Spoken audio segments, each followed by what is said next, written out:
Assalamualaikum Kang Gareng. Waalaikumsalam Tru. Waalaikumsalam Tru. Ya iki muga-muga Gusti sing paring Maha Pemberi Selamat menehi keselamatan, kesejahteraan marang sliramu Kang Gareng Gong lan awake dhewe kabeh. Ya le amin. Ya Tru, amin Tru.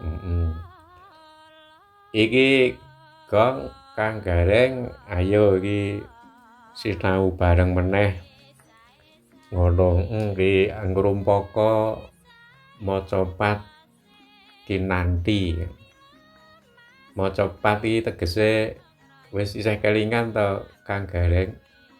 Ya capet-capet. Nah iya kuwi maca pat iki nek menurut pengertiane awake dhewe iki maca patuah utawa maca petuah-petuah.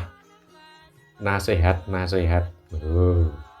Ya, nah iki isine biyen nalika semana ya nasihate para wali. Ngono ya, Tru. Wali Songo utamane. Mula nek saiki nek awake dhewe areng nganggit ya isine kudu ana petuah. Isine sing apik, wujude nasehat. Ngono ya, Tru. Iki ya kono iki awake dhewe iki nganggit kinanti judule dalang.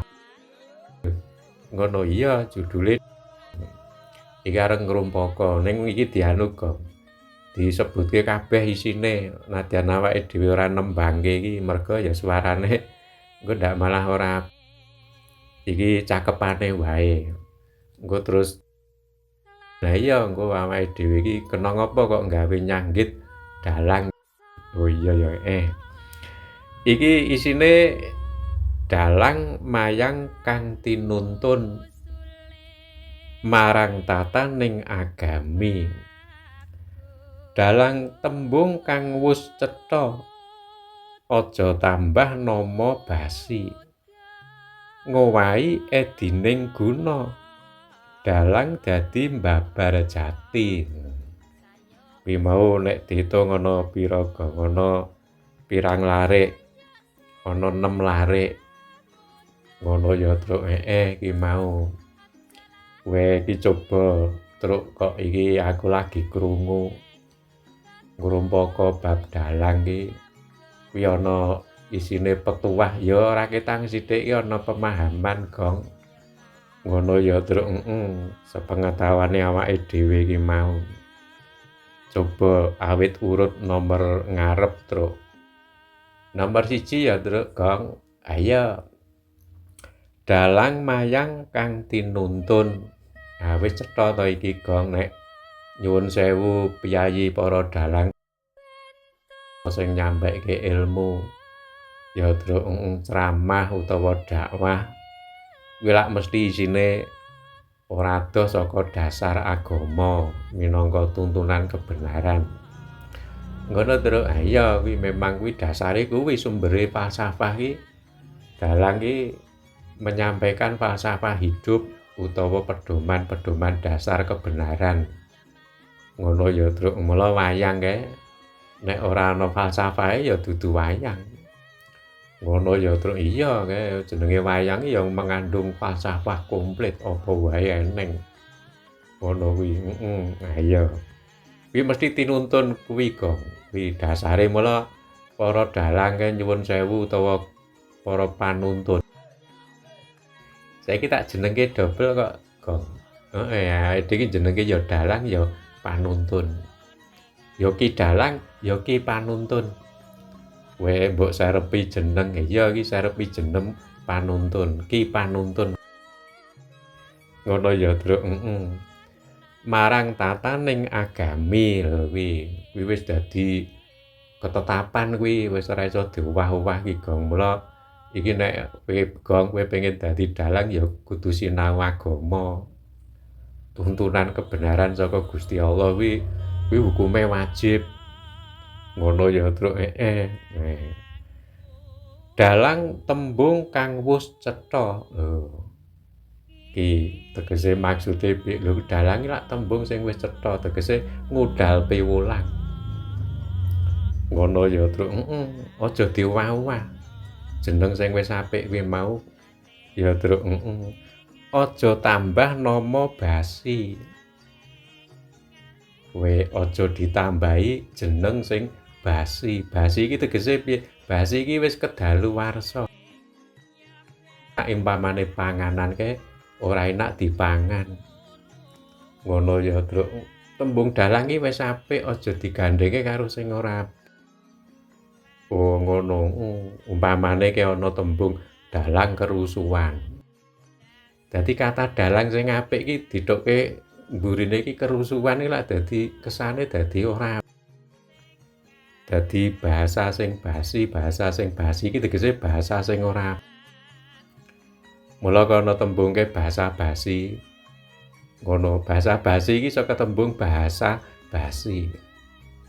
Oh, ngono ya tegese bahasa sing gampangane iki ora prayoga nek diucapke.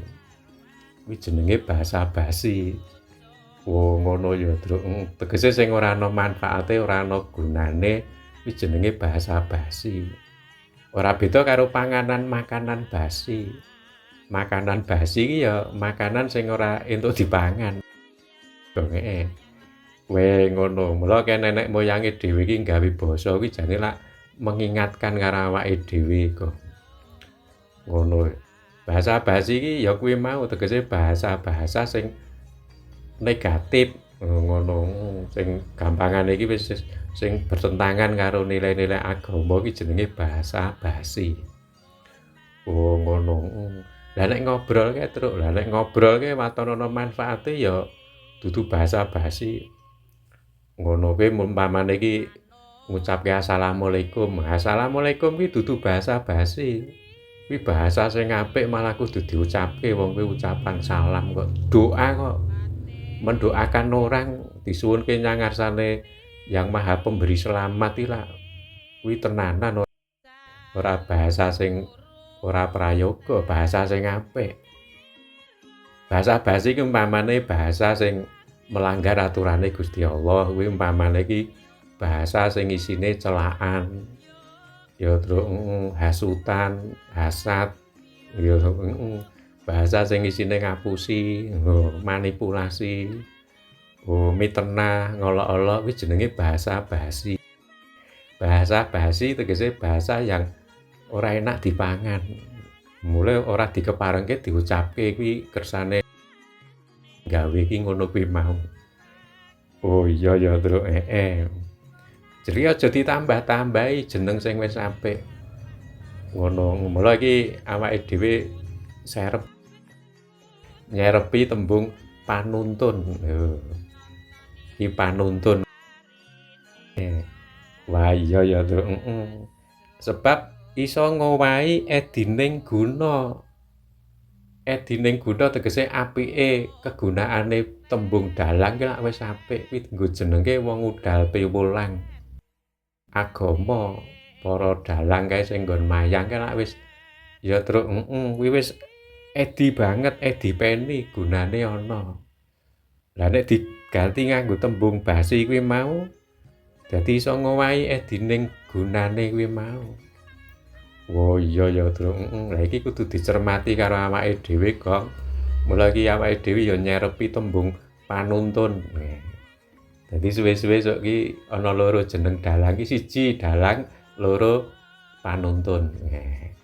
Iki dalange sapa iki? Wah, dalange Ki Dalang Bagong. Iki panuntune sapa? Wah, iki Ki Panuntun Bagong lho. Padha maksude nuntuni to. Tuntunan becik agama kuwi mau kok. Oh iya ya, nyerepi sebab jeneng wis akeh sing terdistorsi kuwi nek suwe-suwe engko nek ora dijagani tembung liyane. Oh iya ya, saiki tembung dalang ya ngerti dhewe, Gong, dienggo sing maneka warna kuwi mau. Sing biasane malah sing ora sesuai karo tembung dalang kuwi mau. Ya kayak mau dalang Gong, baru dicari dalangnya loh. Wah iya ya, Truk, Sebab apa? Sebab dalang dadi mbabar jati sing nyampaikke kebenaran sing sejati, falsafah hidup yang sejati, tuntunan agama kuwi lak gunane gedhe. Oh ngono, ora dalang kok nggo anu iki apa gawe.